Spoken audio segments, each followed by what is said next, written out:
Guess now's as good a time as any to start.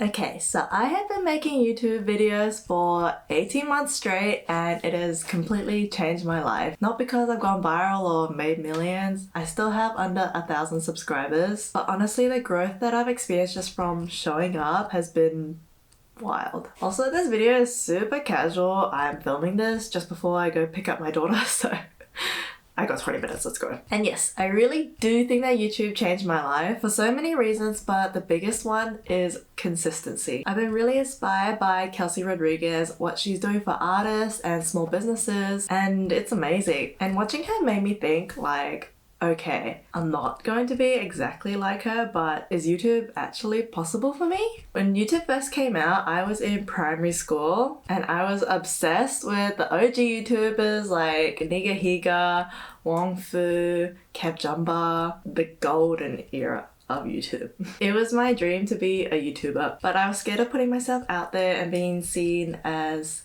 weird or uncool. And honestly, I didn't even know what kind of videos I would make. Because of that love, I went on to study film and graphic design, thinking maybe I'd go into the film industry, but the culture just wasn't for me, at least from what I experienced as a student. Still, the desire for storytelling never really went away. After uni, I did graphic design for a few years, freelanced, moved around, had a kid. Life just happened. Then in Auckland, during what I guess was my maternity leave, I discovered Kelsey's channel and I just fell back in love with YouTube again. I made this goal to post 20 videos that year, about one every 2 weeks, and honestly I thought it was doable. I got to 14, which I think is pretty damn good, especially for a new mom. Making those videos and the ones I've made this year has totally been life-changing. I'm kinda in awe of my own work ethic. Like when I had an online shop, I procrastinated so much, even though I was making money and had a small customer base.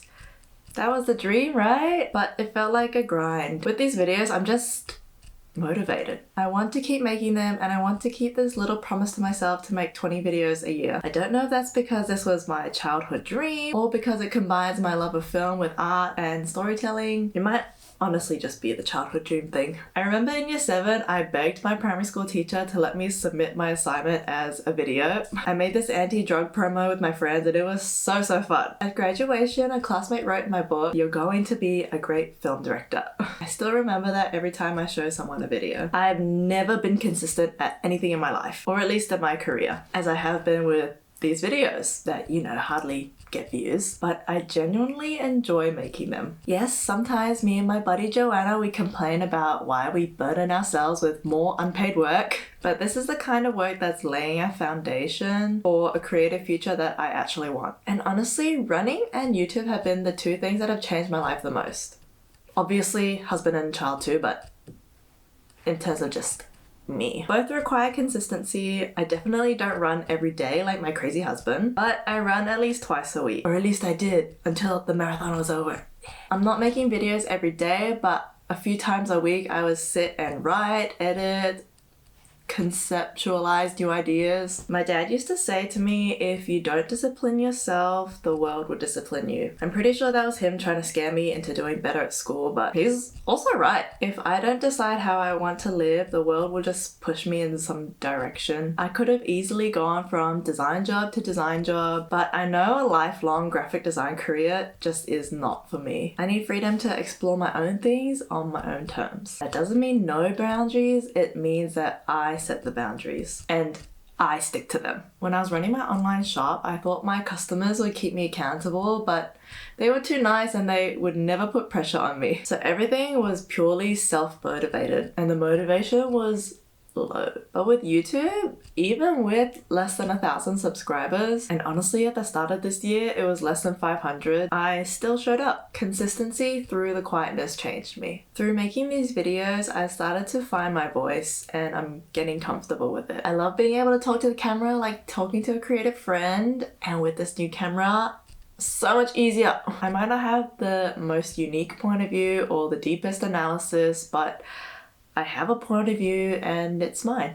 Growth isn't about subscribers, although thank you to everyone who has subscribed. It's about developing yourself as an artist, a business person, a documenter of your own life, someone who's persistent. YouTube might be a long game, but I feel like I've already won. So yeah, less than 1,000 subscribers, but Honestly, I probably wasn't ready for any more than that yet. I'm growing at a pace that actually matches how much I can handle. At least that's what I think. I want to thank you for sticking to the end of the video. I want to thank God and my friends, my family, and also myself for the never-ending itch to keep trying. Till the next video.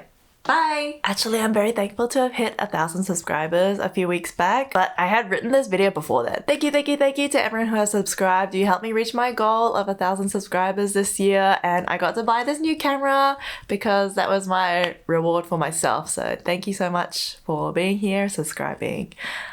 Okay, bye. I bought the Fujifilm X-M5 and I brought it on my holiday to Japan, so maybe I'll do a little review of this camera then, if you want.